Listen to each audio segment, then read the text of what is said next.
being a fan of sports can also open doors for you, because you get to see how a winning team shares its wins and how a losing team divides its losses and what they do with that and how emotional all of that is when you've invested yourself in something, or when you came to good for your teammates. I think that's what fans, and I'm one of those fans, by the way, Stephanie, and this is why this global crisis has been hard for somebody like me. I'm one of those people who actually thinks that my physical presence in the stands of a sporting event can shift the entire event. Hi, it's Steph, and that was the voice of Mary CARILLO. She is many things. She's a former professional tennis player, an elite television broadcaster, and all-around incredible human being. Mary came up in tennis in the 1970s, hanging out at the U.S. Open and practicing with childhood friend who you might have heard of, John McEnroe. She played at Wimbledon, the U.S. Open, and at the 1977 French Open, where she and John McEnroe won the mixed doubles tournament.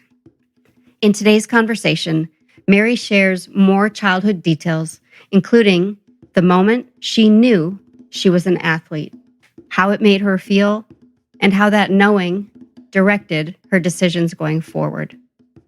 She's a Sports Broadcasting Hall of Fame inductee with a world-class list of broadcasting accomplishments. That clip I played reveals a special quality about Mary. Not only does she have the generous spirit, insight, and ability to expand a topic or a conversation or a perception to involve others, such as fans, she's excited about the subject of storytelling. She has depth and sincerity, and also humor and wit. In this episode, Mary shares the best advice her longtime friend and mentor, Billie Jean King, has given her. We talk about greatness. We talk about legacy. We talk about the importance of family. Another great thing, which is evident, yet remains unsaid, is Mary's humility. Mary CARILLO has written books, won Peabodys. She continues to do commentary for the Tennis Channel and NBC Olympics. She's produced award-winning documentaries for HBO's Real Sports with Bryant Gumbel and done beautiful, insightful essays for NBC Olympics. A journalist from the Washington Examiner, Jonathan V. Last, described Mary in an article as having the mind of a nerd and the soul of a writer inside the body of a jock. This is the Another Door Opens podcast, and I'm your host, Stephanie Himango. Here is Mary CARILLO. It is such an honor, Mary, to have you here on the podcast. Sports Broadcasting Hall of Famer and elite athlete that you are, and great person. I was thrilled to get to work with you for a minute when we were in Pyeongchang, so thank you again. My absolute pleasure, Stephanie. I can see you smiling right now. I remember it from Rio. Yeah. I think it's really interesting. We did not plan this, but that we happen to be talking today because not only is it the 48th anniversary of Title IX, but it's also International Olympic Paralympic Day, a day to commemorate the birth of the Olympic Games. I just realized it today. Wow. I'm hoping that we are both in Tokyo a year from now, calling the 2020 Olympics in 2021. Not sure that's going to happen, but we'll see. We are not in control of this pandemic, at least not yet, but maybe we will be next summer. And that will be Olympics broadcasting coverage number 15 for you?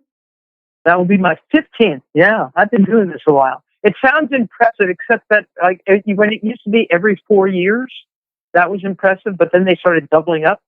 And so, it's gotten compressed. I'm very happy that I've been doing it this long. I've seen some amazing sporting events in all this time. And you know how I feel about the athletic heart. It's one of my favorites, Stephen. I can't wait for us to dig into that. I just want to ask you a personal question first. I understand you have a new addition to your family. I am a grandmother for the first time. My daughter Rachel had a magnificent savior of the world daughter 5 months ago. I know it's putting a lot on baby Rhea, but She really is exquisite. And I I just hope that the world that she grows up in is as pretty as the one I got to grow up in. When I talked to you last time, you were describing, I think you must have just come from there when we were talking, but you said she'd fallen asleep on your chest. Yes, and that is something to do. She is, to me, she is the highlight of 2020 for me. And when I really get down or low, I apply my granddaughter directly to my heart, Mm. and things seem to go a little bit better. And I think you also talked about the fact that it's just been a beautiful thing watching your daughter be a mother. I think that is what makes grandmotherhood so special. It's not just that this, new life is in your world and in your heart, but then you get to see what kind of a mom your kid has become. Your daughter, I mean, Rachel is really good at this, and the kid just absolutely adores her for all good reasons. So yes, watching your child take care of her own child, his own child, that is something I guess I didn't see it coming, that it was going to be that it was going to hit me so hard, but it really has. It's lovely. It's lovely to see and to feel. I would love to visit the little Mary Carrillo growing up in Queens for a minute. I have to ask you, do you remember how old you were and the circumstances around getting your very first tennis racket? Yes, I do. The tennis racket, I I won in a fishing contest, believe it or not. Where I grew up, a very pretty part of Queens, New York, called Douglaston. We were right on Little Neck Bay, and I was 6 years old, and there was a fishing contest down at the dock, and I pulled in the biggest flounder for my age group. And believe me, that was not easy because I was watching the older kids, catch fish and then stick sand down their gullets. So it went by weight, and I'm thinking, oh my God, this is terrible. But I legitimately caught a fine looking flounder for the six and unders. And I had a choice. There was there was a choice of prizes I could take. And one was a tackle box and, bobbers and stuff like that. Most of it was fishing related, but there was also an Alex Olmedo wooden racket there. And I picked that. I was 6 years old. That's the first time I held a racket. And frankly, for quite a while, I think probably for the first couple of summers, I used it to go crabbing. So by the time I actually used it to hit a tennis ball, it was a little warped. The strings were very loose. But yes, that was the first time. But I'm one of those kids who self-identified very early. I'll never forget my dad, who's now 94 years old. I remember Tony Carrillo so clearly throwing me a ball. Those really bouncy red rubber balls? Yeah. They're like classic schoolyard. Kickball. Exactly. Yep. He threw a red kickball at me. I was a little kid, a couple of years old probably, and I caught it. And I hadn't caught it before, but I caught it that time. And pretty much all I've wanted to do for the rest of my life is catch red rubber balls. Poor man. I probably said, Daddy, throw it again. Daddy, throw it again for the rest of the afternoon. There's that great moment of like self-identification. Like wait a minute, this is what I'm good at. And this is what I love. Let's just keep doing this over and over again. When you're a little kid and you find something like that, you just never want to drop that ball, do you? No. And how did that translate into finally playing tennis? Were there any tennis players in your family at that time? My dad is a very good athlete. He's 94 years old. He still is playing tennis, believe it or not. But he's one of those guys. But back then in the town I grew up in, you followed the seasons. You played baseball in the summer, you played football in the fall. You just kind of went around and around. So, and I was pretty good at everything. Pretty good at the country club where my family played, where my dad played. I was on the swim team, the Douglaston Club. Boy, we were tough too. Mm-hmm. But I kept getting swimmers here. I kept, Oh God, it was so painful. But there were 5 tennis courts at this club, and I so well remember getting out of the pool like late in the afternoon, shivering. It was cold. It was like, and I wasn't that great a swimmer, but I was on the team. I felt like, all right, this is kind of what you do. I got out of the pool, and there was a sunken tennis court, our main court at the Douglason Club, and a family, the Cerna family. I'll never forget them. They walked onto the court, and they had the classic, tennis clothes and the cable knit sweater, and they had their rackets at their sides, and they looked first and foremost very warm, which I was not at the moment, but it looked so classic and so elegant, and they started hitting. And at that moment, I thought, oh man, I gotta get the seaweed off of this tennis racket and start playing this sport. And I was also lucky that a kid named John McEnroe, who's 2 years younger than me, he lived up the street from the Douglason Club. And the McEnroe family and the Carillo family, I mean, summertime you spend at the Douglason Club. And John started playing and playing very, very well from a very early age. And so I would knock it around with him. I mean, we would play an awful lot of tennis in those summers. When you watch somebody like him, you grow up around him, you see that he starts taking group lessons and then private lessons, and he starts entering tournaments. I was following him around. And so I was very, very lucky to be exposed to the sport and then to be exposed to a kid who was great at it. That just makes me think about the importance of the people who we're surrounded by and the influences we have in our life. Is that something that you feel like you've been kind of cognizant of ever since that time? And is it something you've gravitated toward throughout your adult life?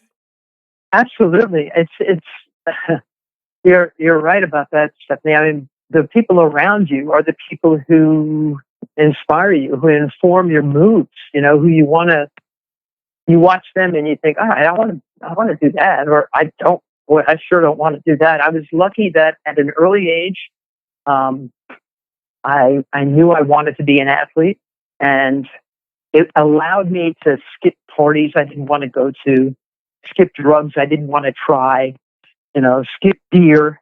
I skipped the whole beer thing, because I always had the excuse, I got to get up early tomorrow, I got this tournament, I got a lesson, it was a wonderful thing to grow up in that kind of environment where you pretty much declare yourself early, and then you get to decide, all right, this is how I want to spend the hours in my days. You were telling me a story about the moment you had a realization that, okay, you've been committing all these summers and all this time to tennis, but maybe somewhere subconsciously you thought you needed to become an adult first to be great at it. But there was something that happened and you realized, I don't need to be an adult to be great at this sport. That came for me the summer when 16-year-old Chris Evert played at the U.S. Open in Forest Hills, which is only about 20 minutes away from my house. So as much as I hated the end of summer, it also meant the beginning of the U.S. Open. And I was lucky that I got a lot of chances to go to it.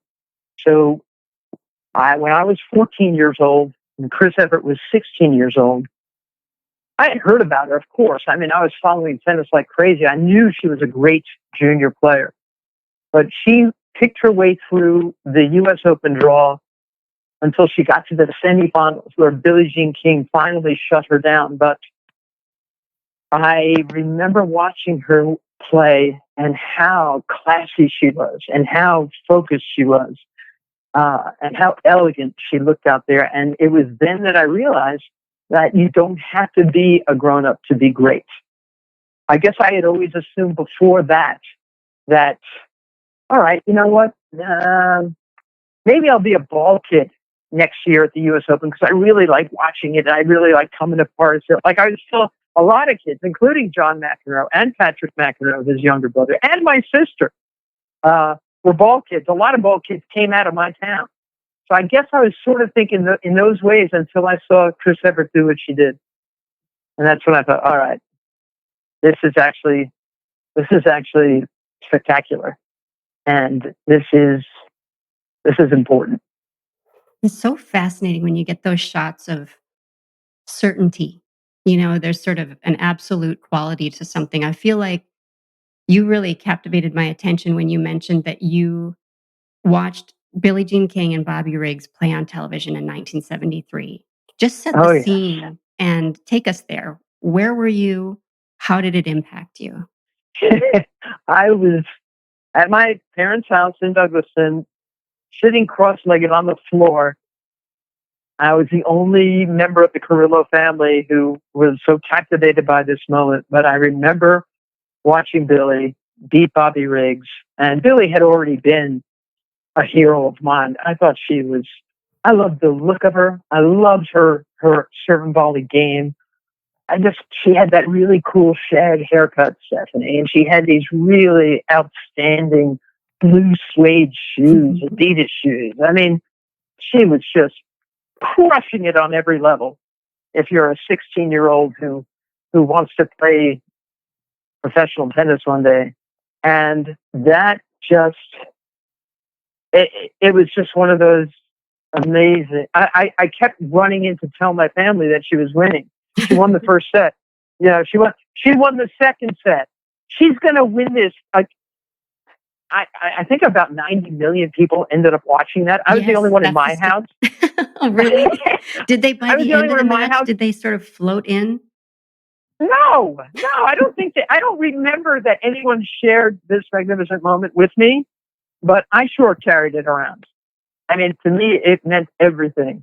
And then and Billie Jean, fortunately for me, has become a terrific friend and mentor. We're both bemoaning the fact, normally for about on and off for the last 20 years, Billie Jean and her partner, Alana, and I have shared a flat at Wimbledon, right off of Henman Hill. I mean, every year. We've missed one or two, not many. And this will be unfortunate for Billie. She played Wimbledon for the first time when she was 17 years old.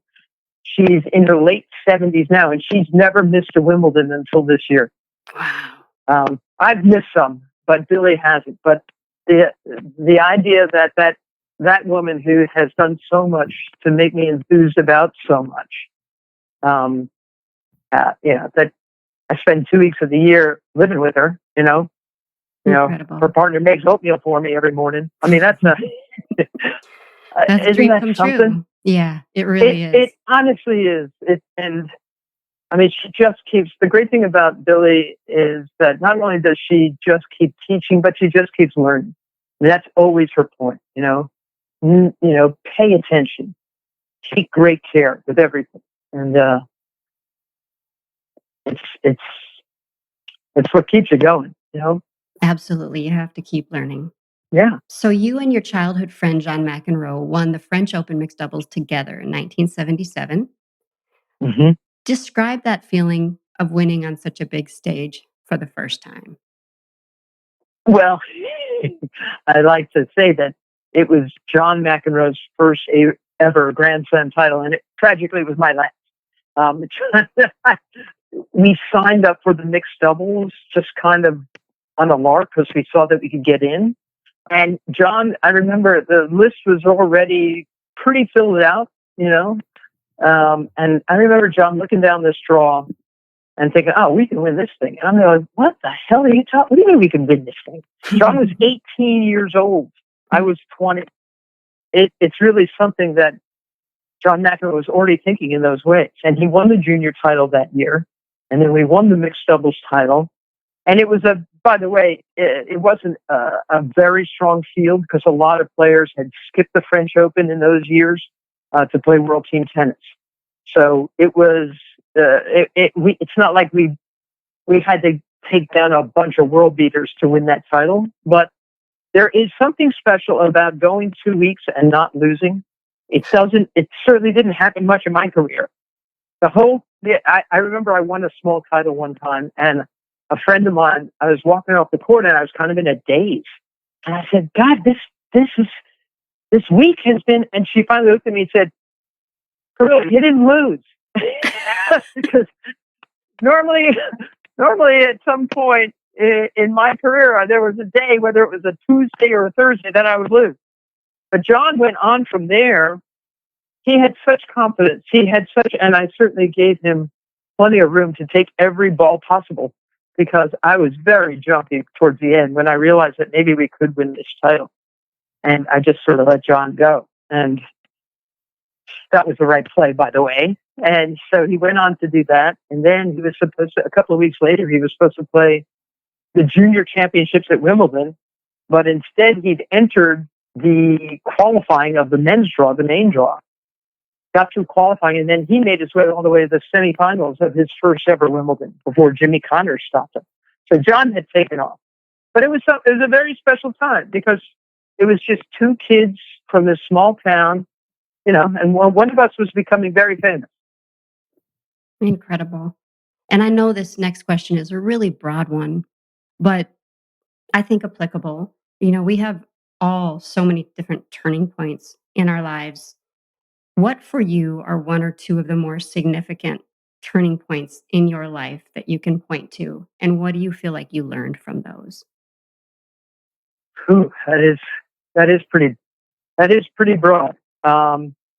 And I'm just the kind of broad to answer.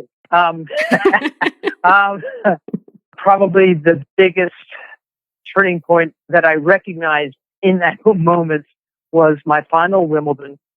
It was 1980. I had a pretty friendly looking draw, but my knees were already bad. They'd been bad in high school. I had skipped college, which was a turning point decision. I had skipped college, turning down some tennis scholarships, knowing that 4 years of hardcore tennis would just blow out any chance I had of playing professional tennis. But now it was a couple of years later, and I'm in my early 20s. I'm playing at Wimbledon. I'm riding on ribs. These are flat tires I got, especially on my right knee. And I lost early. I lost easily. And it had gotten to the point with my knees that I knew that if I didn't win a match in straight sets, if I had to go into a third, I wouldn't be able to move that well the next day. It had gotten to the point where, you try to, so should I play shorter points? Or should I try to lengthen a rally because maybe I can outthink somebody tactically? But at that point, I realized, all right, this is it, and that's a hard thing to come by. That you can't sort of call your own shots. I mean, basically, my body was moaning, and I was sort of shot up with cortisone. There were a lot of cortisone shots back in my day, and I just realized it's only going to get harder. It's only going to get more painful. I'd already had a couple of knee operations. And so I just knew at that point that was going to be the last time I was going to try. It wasn't making sense anymore. The problem now was, all right, now what am I going to do? And how long did what am I going to do? How long did that last? Well, I hobbled home, and my thinking was that I'd go back in between the operations. From the time I graduated from high school, I had done a bit of coaching, quite a bit of coaching. So my thinking was, all right, I'll go home. I'll ice bag up my knees for a while. I'll do a little bit of teaching. Should I use the same doctor I had last time, or should I try somebody else?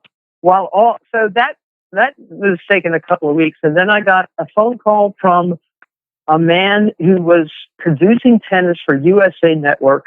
They were just starting to show women's tennis.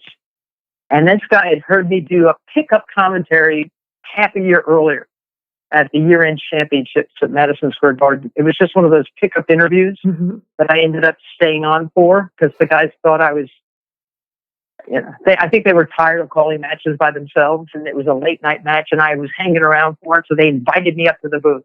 That man happened to hear me that night, and he offered me a job. He said, we're going to start covering tennis, USA Network. Women's tennis, would you be interested in trying?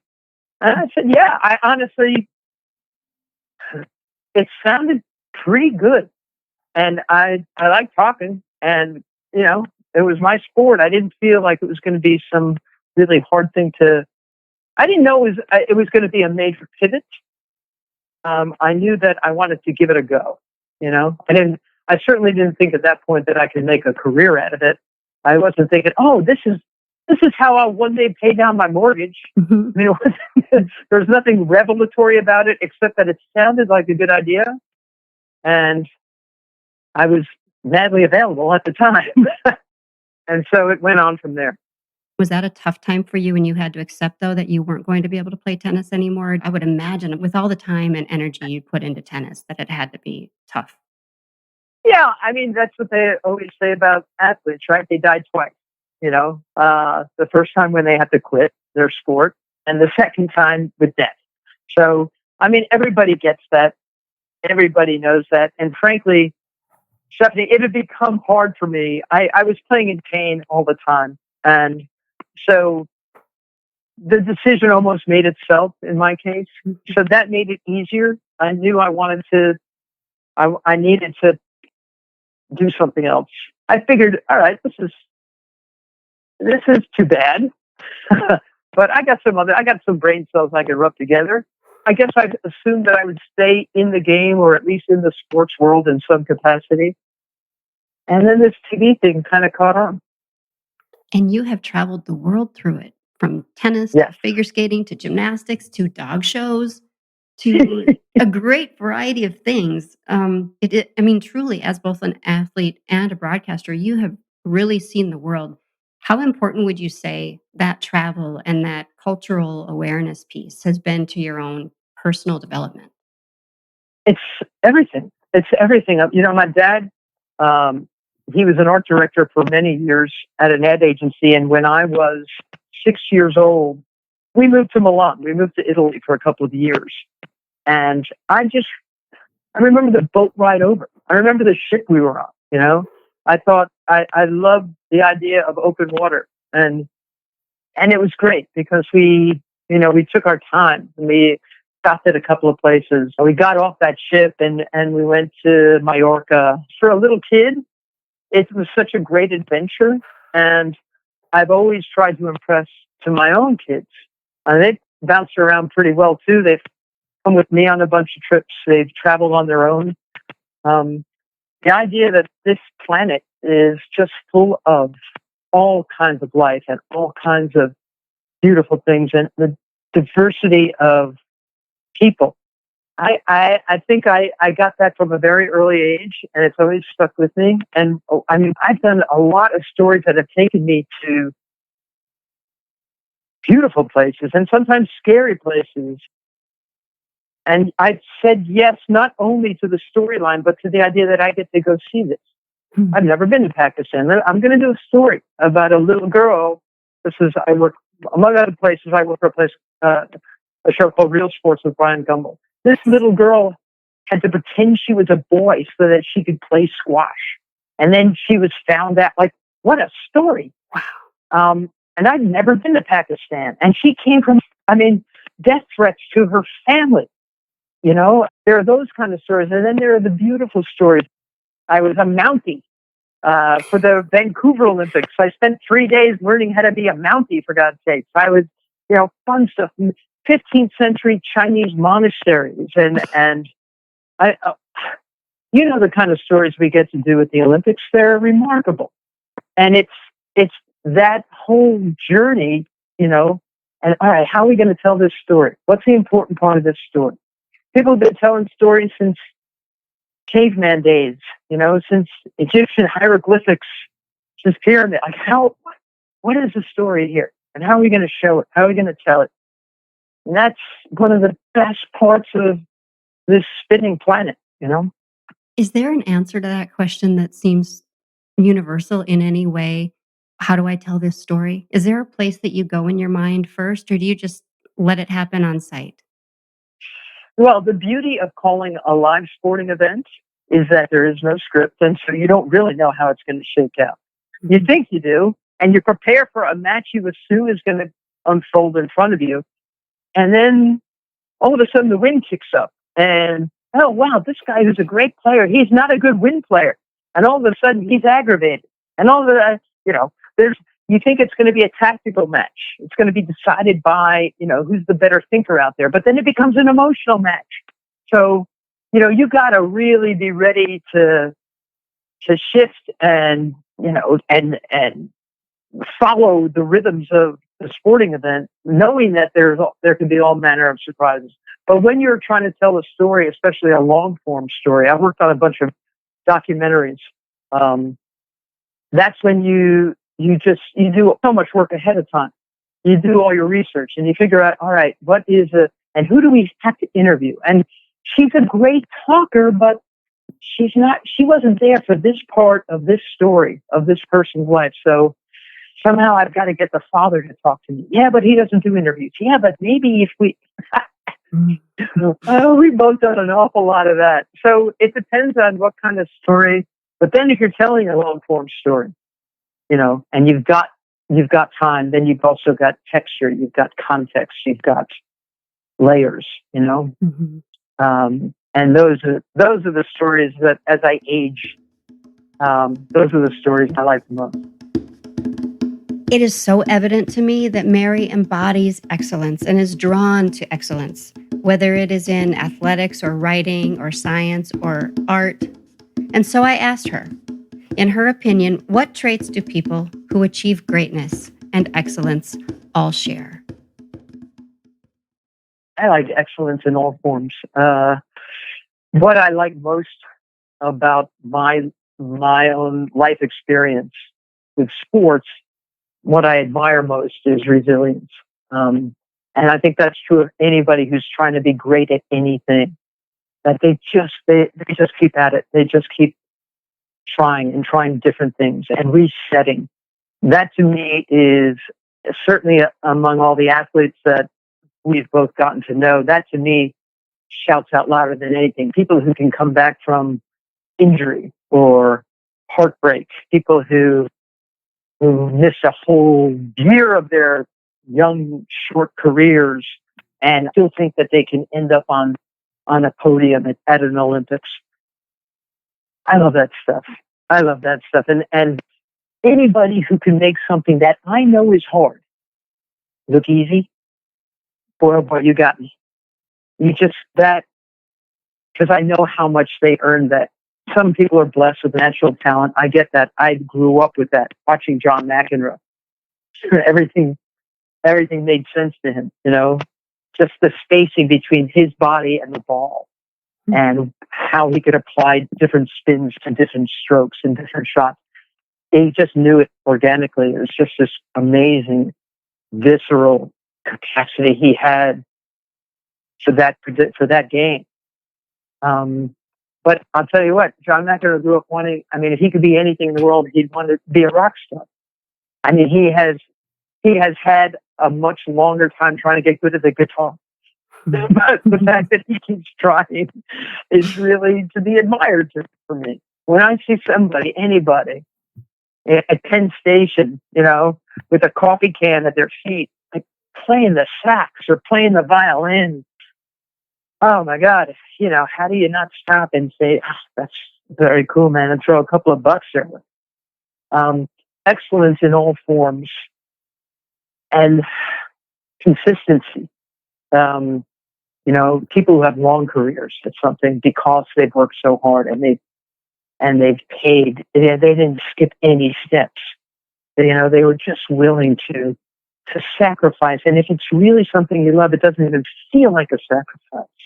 It feels like this is what you're supposed to be doing with your days. Those are the kind of people I admire most. And I think what I admire about them is I know what kind of work they put into their excellence.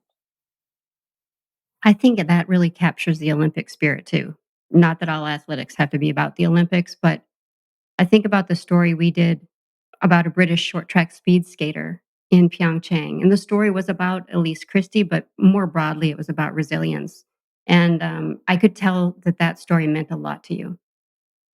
She embodies that whole athletic heart for me, that Olympic spirit. She was so good away from Olympic ice. There was no reason for her not to believe that she could medal in Korea. And the hopes of Great Britain were with her. It's not like the Brits are necessarily famous for their work in Winter Olympics. they shine much brighter in Summer Olympics and track and field, and they're great at cycling there. But so she had all this pressure on her. And yes, I was very glad that I got to do that story with you. And it still didn't work out great for her, did it? As I recall. But there's more resilience required. Exactly. I mean, this woman had all manner of things stopping her and all these firewalls, and some of them were self-inflicted, which are the hardest ones to climb over, to run through that firewall. Mm-hmm. When you know that your biggest obstacle has been yourself, mm-hmm. that you can't meet that moment when it really counts. But those are the stories that resonate with me. And I seem to remember it resonated with you too. I'll never forget when she crashed, our whole edit room, our hands went to our heads and no. Yes. Just for the athlete spirit, not for teams, not for associations with country, but the athlete spirit. That's exactly why that's why people care about sports, I think. Yeah. Because you've become invested in the dreams of somebody else. And you give a damn about whether they win or lose. And I've covered so many sports that I don't understand. I am fluent in exactly one sport, and that's my own. I feel very comfortable talking to anybody about tennis. All these other sports to me can become a jumble, mm-hmm. Except that beating heart of any athlete who's worked so hard at such a young age to commit and dedicate at such a young age. And just pretty much every egg you've ever had is in that one basket.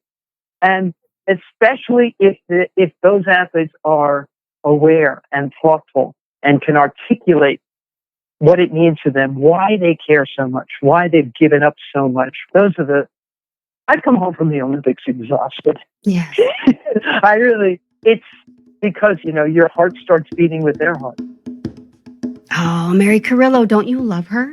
She feels these stories viscerally. She researches, she seeks understanding, and she has an ability to dissect and celebrate athletic intelligence. She's so fully invested in the athlete heart, the work, the toil, the commitment, and the overall experience that is sport. When you received your 2018 induction into the Sports Broadcasting Hall of Fame, in your acceptance speech, you talked about the importance of relationships, and you credit your friend Billie Jean King in part for teaching you about that or modeling that. What is your advice on how to maintain good relationships, and why is that so important? Billie Jean came to the ceremony that night. She was at my table, and I just knew that whenever I was going to talk about it, and there were a whole bunch of people in that room I wanted to thank, I needed to thank Billie the most, because Billie Jean King, what she gives you, when her gift of friendship is based on listening to you. I mean, if Billie Jean says, "How are you doing?" she really does want to know how you are doing. She wants to know how you are feeling. She cares. She calls. She texts. She goes a little big on emojis, frankly. When my granddaughter was born, I think I saved her text message because it was full of champagne bottles, and party hats, and she just kept going. But Billie wants to stay in touch, and Billie wants to. When she says relationships count, she has said that from the time I met her for the first time when I was young. Geez, I've known her 45 years. It's one of the first things she ever impressed upon me, is how you have to reach out, you have to stay in touch. The first time I worked with Billie Jean was at HBO for Wimbledon, and it was the end of a long night. We had worked long hours, and then we had this 1 hour highlight show. So now it's like 11 o'clock at night, and Billie Jean, instead of taking off and going home, she would go down to the control room and thank everybody for the show, and then she would go down one more into the basement, the bowels of this Wimbledon television broadcast center, and she would go introduce herself. Like anybody needed to know, be like, "Oh, hi, I'm Billie Jean." Yeah, we know. We know, Bill. We know who you are. She would go down and thank everybody there, the tape guys and the font operators. And boy, oh boy, you guys, what time do you get here in the morning? And you're still, and you got to, you can't leave yet? You have to set up tape for tomorrow? Like, I've learned so much about television from so many different people. Nobody has ever taught me more about anything than Billie Jean has taught me, just watching how she treats people, how she respects them, and she has done that for decades, and she still is the exact same way now. And of all the things there is to admire about that woman, that to me is first and foremost. I would imagine when you hit a stage where you're inducted into a Hall of Fame, when you've won Peabody Awards and gotten those types of accolades for your work, you might not want to think about legacy, but it's kind of hard to not start to think about it when those things come your way. And I'm wondering, is there anything in your heart that makes you say, I want X to be part of my legacy? I want this to be part of my legacy. I'm not thinking in those ways. Genuinely, I still think I've got a couple of more spins around the sun before I have to decide what else I should be doing. I would like to continue to tell stories. I want to be. I think. If I get to be known for anything, I think I want to be known as someone who is, genuinely kind and hardworking. All the things you tell kindergartners, all those, to be a good friend, to be honest, capable, wash your hands. I'm very big on that these days. Honestly, you come around it all. As you're winding up things, you realize that you're winding down, and you realize, all right, I had a pretty good run. I met some amazing people. I went to some tremendous places. I learned a lot. I kept my eyes open. I think that when it's all said and done, what I'd like to be able to say is, yeah, you had a pretty good run. You really embody all the things that you just talked about, but it's so interesting to think that as we grow in life and as we graduate to the next phases of career and things like that, that what really matters to you right now are those basic values. So it comes down to that, Stephanie. I think a lot of people use money as like the ultimate report card. Mm-hmm. Like, all right, how much did you make? How much did you? I'm long past that. I mean, the stuff that seems to appeal to me the most these days, anyway, has nothing to do with that. It's all about, all right, how am I going to spend this day? What am I going to teach my granddaughter? What am I going to tell her I think is important, I mean, that's the kind of stuff that, you just end up there. You end up figuring it all out in the end and realizing that, yeah, you know what? Billie Jean King, goddamn, she was right again. Relationships are everything. She was right again. I think that's where the richness is. That's where the richness is in your connections to other people and making them feel seen and heard and feeling seen and heard ourselves. Yes. I think that's exactly right. And if I can do that a little bit longer, I'll take it. Final question. I want to know, do the words "another door opens" mean anything to you? And if so, what do they mean to you? Oh, it means so much to me. Another door opens, and sliding doors as well. I think as you move through your life, you realize that the ground under your feet is shifting all the time, and you have to be okay with that. The wind is going to kick up. There's going to be loss. There's going to be disappointment, disenchantment. It makes you go around and say, all right, well, maybe there's another door. Maybe I can crack open this window. Maybe there's a kitchen door that I could use. I go back to that word that I love so much, resiliency. All right, we got to make a change here. And yeah, change might be hard.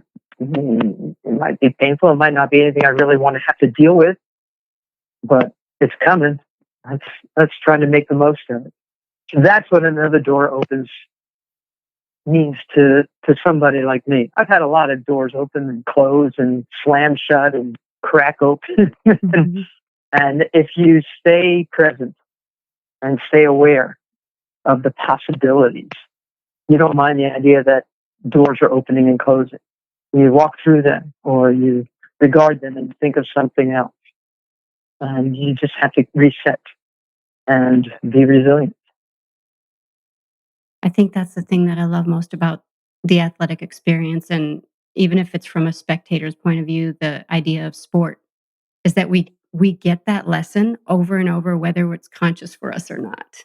I think that's right. And being a fan of sports can also open doors for you because you get to see how a winning team shares its wins and how a losing team divides its losses and what they do with that and how emotional all of that is when you've invested yourself in something or when you came to good for your teammates.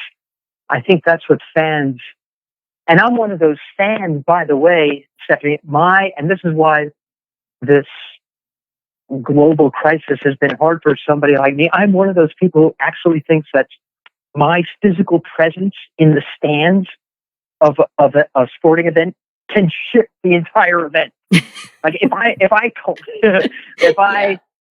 right? I think that is another great part of the fan experience. Let's help this guy get past the finish line. Let's help this woman score the upset. You know, I am one of those fans. Like, I love that communal energy. Oh. I mean, I love that in anything. If I'm sitting down in a movie house and the lights go down and I'm there with, 80 other people, I love that we're all together. We're all about to experience something together. And let's hope it's great. Let's hope it is funny. Let's hope it is. You know what I mean? Yeah. That is what sports can do. It just changes. It changes the molecules in the air, not just for the athlete, not just for the athlete's family, it's for the fans. Absolutely. You become part of something much bigger than yourself.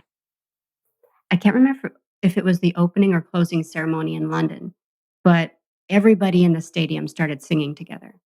And I just had goosebumps. The planet is full of those moments. It's full of those moments, whether it's music or sports or art or marching for something you believe in. Those are the moments you look for. Those are the moments that stick around your ribcage for a long, long time. Yeah. And they're the moments that make you want to wake up tomorrow and do it all again. That's exactly right. All of this has made me realize I can't wait to see you the next time in person. Me too. I really hope Tokyo happens in 21. Me too. Yeah. Let's tell more stories together.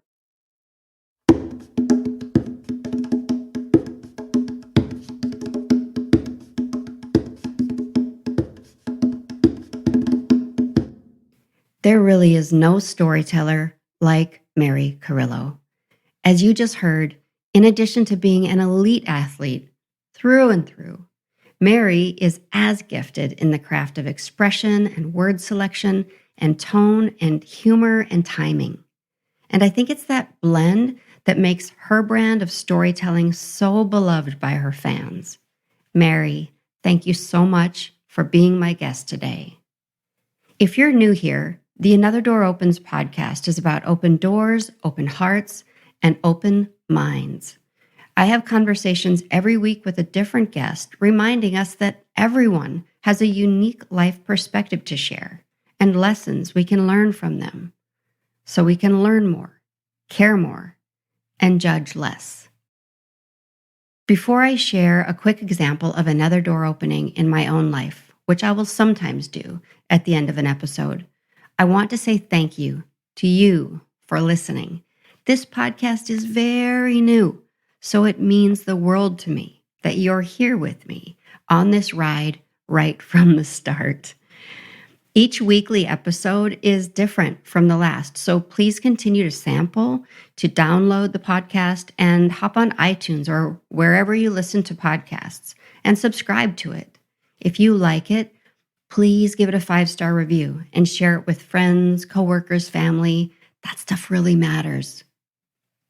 If you want to support the making of the show and be even more involved, you can do that by subscribing for as little as $1 a month. So check out the options there at patreon.com/anotherdooropens. That's patreon.com/anotherdooropens.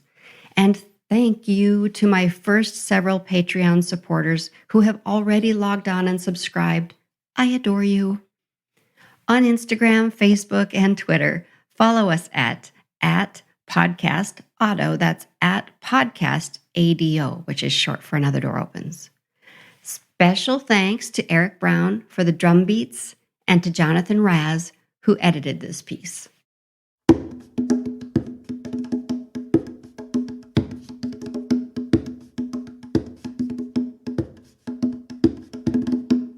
Today's short story about another door opening in my own life is about having a voice, and for me, really beginning to use it publicly for the first time.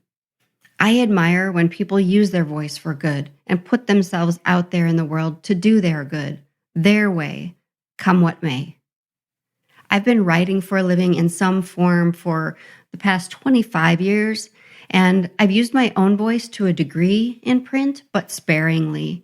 And when I say voice, I mean expression. I mean opinion. But until now, I've only used my actual voice in private. When it comes to writing for broadcast, I've always written words for someone else to deliver, tailored to work best with their voice. And it's fun. I love doing that, and I want to continue to do that. But it's also time for me to move out of my comfort zone and use my voice. I'm going to have countless imperfections. I may struggle to find the right words. My tone might sound weird, but I'm going to promise to do my best and start using the voice I have to further causes for good in this world, to speak up for connection, understanding, humanity, to speak out against the decay and ignorance that opposes that, to speak up for people who need it, and to speak up for myself. I know there's much I don't know. This is my primary reluctance to using my voice. I know we're always learning. I know that as humans, we are going to get it wrong sometimes. Yet I know I'll try very hard to get it right. I know it's important to own up to mistakes when we get it wrong, correct it, and grow. And I also know that regardless, it's time to use our voices for good. Do you use your voice? Do you use it deliberately? Do you use it for good? If you do, I applaud you. Do you fear using it? Which I understand. If you do, why? Okay, you good people, hop online and tell me about your voice. Or coming back to what Mary Carillo was talking about, tell me about a group event, a concert, sport, convention that gets your blood pumping, because this pandemic will pass, and those beloved group experiences and events will all come back again one day. And we can use our voices to cheer, not only the event, but the fact that we found our voices during this hard time and are changing the world for the better by using them. Thank you again for being here. See you next time. Love you, bye.